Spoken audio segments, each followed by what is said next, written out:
Lomé Actu. Procès du colonel Majulba au Togo, le général Kadanga nie tout en bloc. Au Togo, le procès en lien avec la mort du colonel Bitala Majulba se poursuit, avec le 4e jour d'audition des prévenus. Ce 26 octobre 2023, le général Abalo Kadanga a été appelé à la barre. Pour rappel, le colonel avait été retrouvé mort dans son bureau le 4 mai 2020.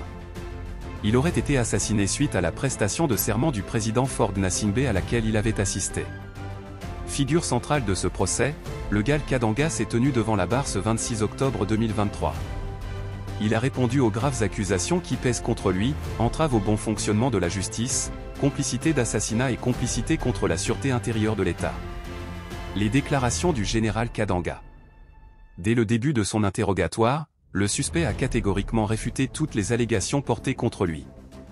Il a fait une déclaration des plus marquantes, affirmant que le colonel Majulba était comme son fils.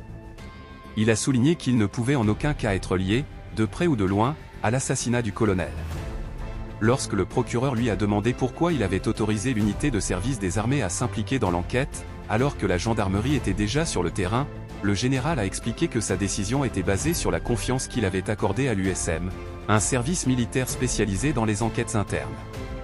Il a révélé que les enquêteurs de l'USM avaient fait une découverte cruciale, l'arme du crime était en réalité celle du colonel Bitala Majulba. Le procureur a poursuivi son questionnement. Il suggère que le général avait délibérément organisé une enquête parallèle pour détourner l'attention et perturber le travail de la police judiciaire. Une fois de plus, le général a réfuté avec vigueur ces allégations. Les avocats de la défense, quant à eux, ont mis en évidence des éléments manquants dans le dossier. Ils évoquent notamment l'absence d'une expertise des téléphones de la victime et l'absence d'empreintes sur l'arme du crime. Ils ont plaidé en faveur d'une contre-expertise pour éclaircir ces zones d'ombre. Le procès se poursuivra donc avec de nouvelles auditions le vendredi 27 octobre. En effet, l'affaire du colonel Bitala Majulba continue de captiver l'attention du public et de soulever des questions cruciales. Lomé Actu.